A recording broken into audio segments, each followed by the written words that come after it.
My channel D past universe. आज मैं आपके साथ बात करूंगी तुला लग्न राशि वालों के लिए कैसा रहेगा जनवरी 2025 का महीना।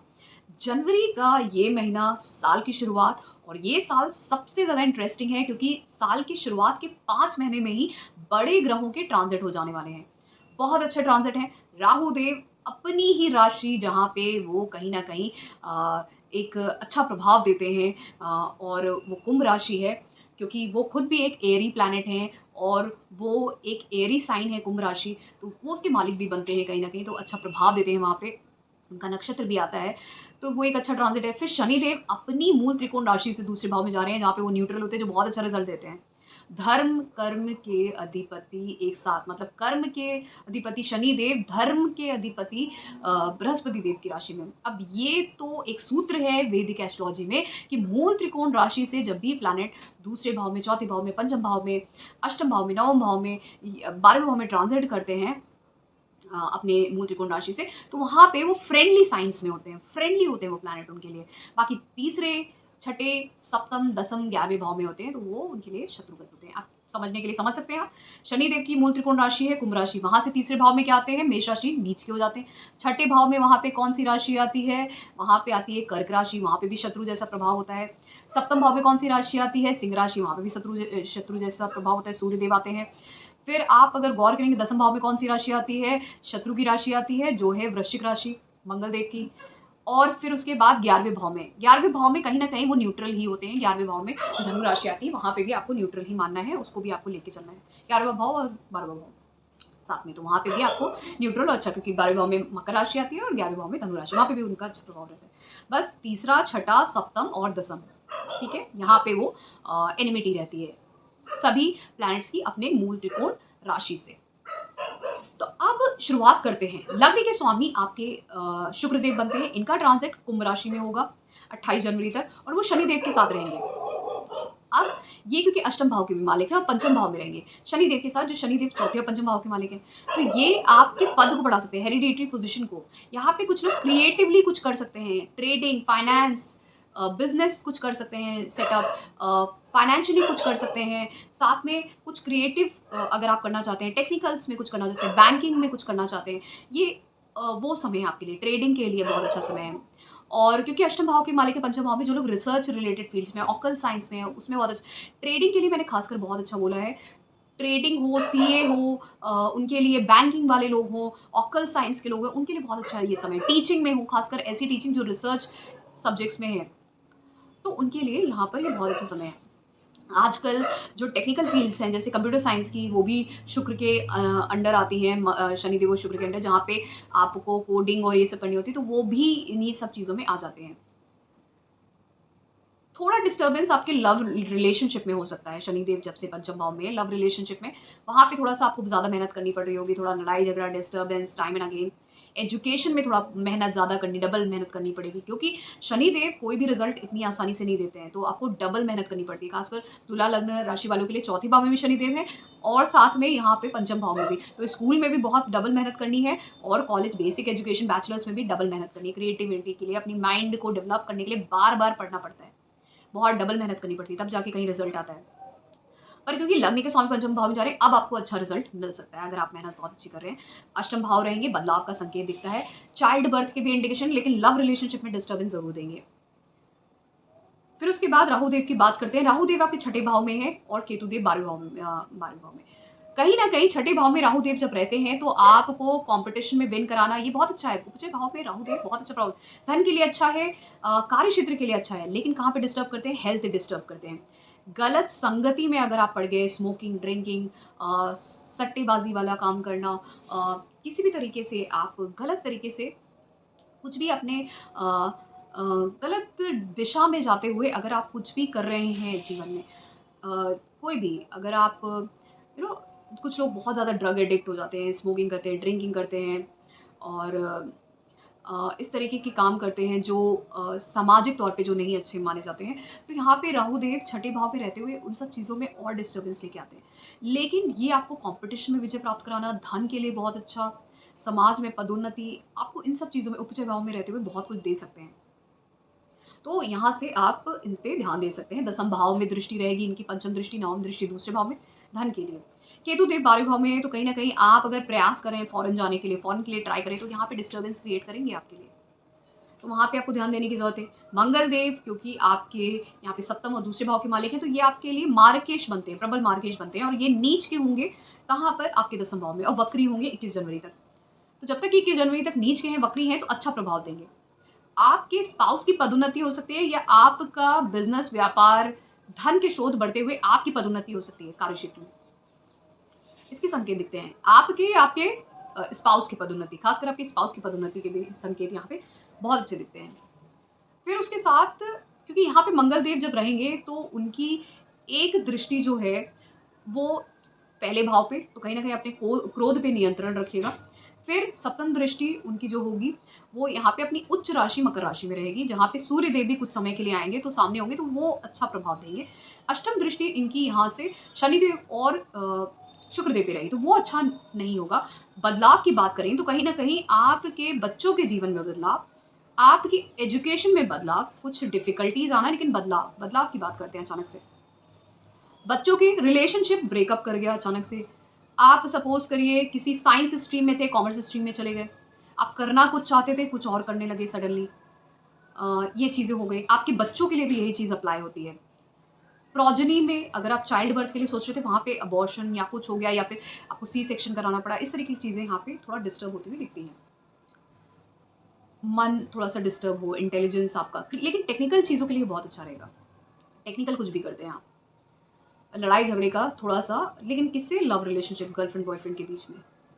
और इसके साथ-साथ जब यही मंगल देव 21 जनवरी को अपनी शत्रु राशि में चले जाएँगे, मिथुन राशि में। तो यहाँ पर ये वक्री रहते हुए मिथुन राशि में जाएँगे, जो आपके 9वें भाव में है। तो कहीं न कहीं यहाँ से इनकी दृष्टि एक केतु देव की रहेगी, चौथी दृष्टि।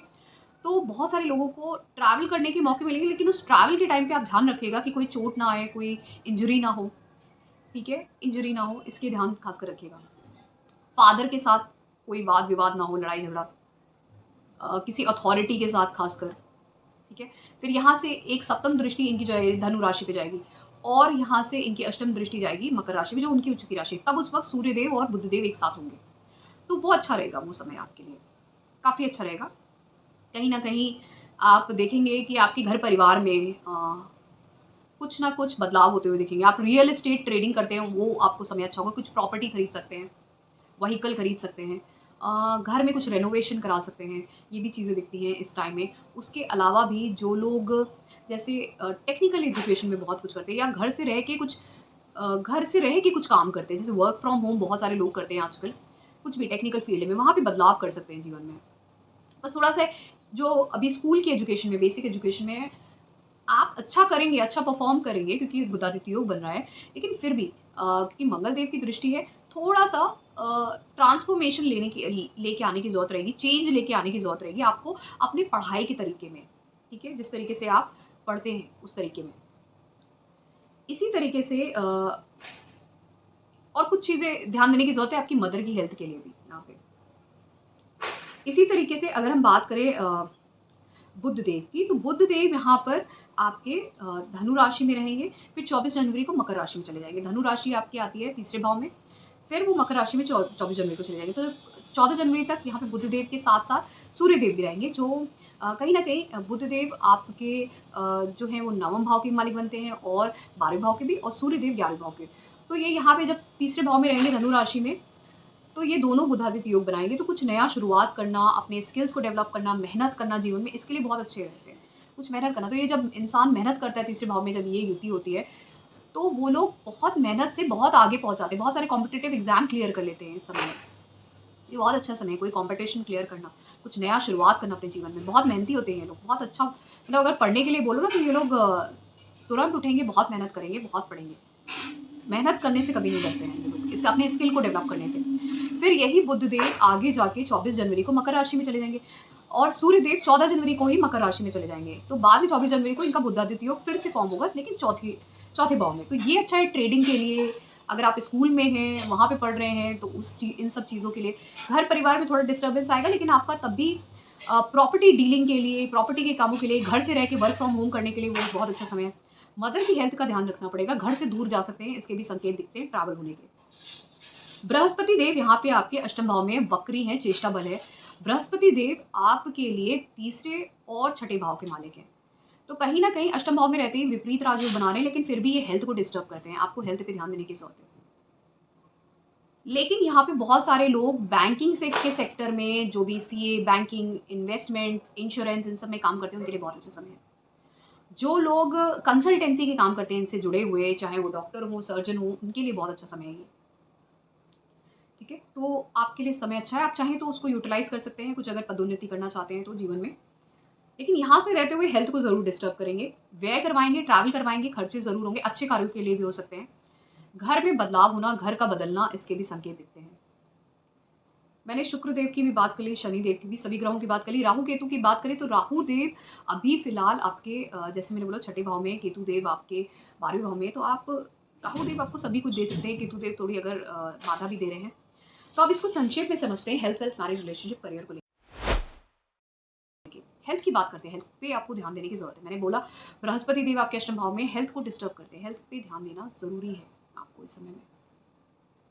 आपकी भी, आपकी माता की भी हेल्थ को ध्यान देना है, ठीक है? आपके पिता की भी हेल्थ को ध्यान देना है यहाँ पर बीच में, कुछ समय के लिए। फिर उसके साथ-साथ वेल्थ की बात करते हैं, वेल्थ के लिए बहुत ही अच्छा सपोर्टिव है, ये समय बहुत अच्छा है। वेल्थ के लिए सबसे अच्छा है। कि दूसरा भाव भी बहुत अच्छा एक्टिव है, बृहस्पति देव देख रहे हैं, छठा भाव भी एक्टिव है, जो बृहस्पति देव की राशि है, अष्टम भाव में है, जो कहीं न कहीं विपरीत राजयोग भी बना रहे हैं। और साथ में अगर हम ध्यान दें तो आपके दसम भाव में मंगल देव भी रहेंगे, जो नीच होते हुए वक्री रहेंगे। तो नीच होते हुए वक्री होने का मतलब ये है कि ये दूसरे भाव के मालिक है नहीं, तो ये कहीं न कहीं उच्च जैसा प्रभाव देंगे, कहीं न कहीं अच्छा ही होगा इससे, उच्च भाव है। 11वें भाव को देखें तो वहाँ पे सूर्य देव की राशि आती है, तो सूर्य देव का भी ट्रांजिट बहुत अच्छा है। आप अपनी मेहनत से, अपने स्किल को डेवलप करके, मेहनत करके बहुत कुछ इस समय में अचीव कर सकते हो। चाहे तो कोई पोज़ीशन, कोई कोर्ट केस लिटिगेशन है, उसको भी रिज़ॉल्व कर सकते हो, कोई लोन फँसा हुआ था उसको भी, तो इस समय में ये सब चीज़ें बहुत अच्छे से हो सकती हैं। फिर इसी तरीके से मैरिज और रिलेशनशिप की बात करते हैं। मैरिज की बात करें तो मैरिज के लिए यहाँ पे आपको ध्यान देने वाली बात ये है कि जो मंगल देव हैं, जो आपके सप्तम भाव के मालिक हैं, वो वक्री रहेंगे और नीच के रहेंगे। कहाँ पे? दसम भाव में। तो ये समय आपके लिए अच्छा हो सकता है शादी के लिए। उसके बाद का भी समय जब नवम भाव में भी होंगे, भले ही शत्रु राशि में, तो लेकिन अच्छा है शादी के लिए। आप विचार कर सकते हैं, किसी के लिए प्रयास करेंगे तो कोई आपको मिल सकता है। ठीक है? केंद्र में है, त्रिकोण में है, तो इसलिए ये समय अच्छा है। आप चाहें तो प्रयास कर सकते हैं, अच्छा ही मिलेगा आपको। और उसी के साथ-साथ अगर मैं बात करूँ, जो मैरिड लोग हैं, उनके लिए ध्यान तब दीजिएगा क्योंकि मंगल देव आपके जब दसम भाव में रहेंगे तो चौथी दृष्टि उनकी लग्न पे रहेगी। तो स्पाउस आप पे थोड़ा कंट्रोल कर सकता है, जिसकी वजह से आपको इरिटेशन, फ्रस्ट्रेशन और थोड़ा-सा गुस्सा आए, इसके चांसेस बनते हैं। फिर प्रोजेनी और चाइल्ड की बात करते हैं तो, और रिलेशनशिप की, तो पंचम भाव में जो राशि आती है वो आती है आपके शनिदेव की। शनिदेव बैठे हुए हैं अपनी मूल त्रिकोण में, थोड़ा रिलेशनशिप में डिस्टर्बेंस ज़रूर होता है जब ऐसे मेलेफिक प्लैनेट्स ग्रह होते हैं यहाँ पे। चाइल्ड बर्थ में भी थोड़ी डिफ़िकल्टी ज़रूर आती है, लेकिन इस समय में जो ट्रांज़िट बने हैं, ये मेल चाइल्ड के इंडिकेशन सबसे ज़्यादा देते हैं। लेकिन डिफ़िकल्टी ज़रूर आती है, डिले होता है, प्रॉब्लम आती है, तब ये चीज़ें होती हैं। फिर करियर की बात करते हैं। करियर में आपको, आपके स्पाउस के लिए भी करियर में बदलाव का संकेत दे रहा है, आपके लिए भी दे रहा है। लेकिन आपको थोड़ा प्रयास करना पड़ेगा। तीसरा भाव एक्टिव है, यहाँ पे प्रयास की बात करता है, स्किल डेवलपमेंट की बात करता है। तो स्किल डेवलपमेंट करने की ज़रूरत है, प्रयास करने की ज़रूरत है, थोड़ा अपने आप को थोड़ा ना होन करने की ज़रूरत है, अपने स्किल्स को शार्पन करने की ज़रूरत है। ये आपके स्पाउस के लिए भी ये पद प्राप्ति का समय दिखता है। अगर व्यापार करते हों या प्रोफ़ेशनल लाइफ़ में हो, जॉब में हो, तो उनके लिए भी बहुत अच्छा समय दिखता है। तो ये था मेरा एनालिसिस तुला लग्न राशि वालों के लिए कैसा रहेगा जनवरी 2025 का महीना। अगर आपको पसंद आया है so please to subscribe to my channel Deep Astro Universe. उसके अलावा अगर आपको पेड कंसल्टेशन चाहिए तो आप मेरे व्हाट्सएप नंबर पे मुझे कॉन्टैक्ट कर सकते हैं। Thank you so much. धन्यवाद।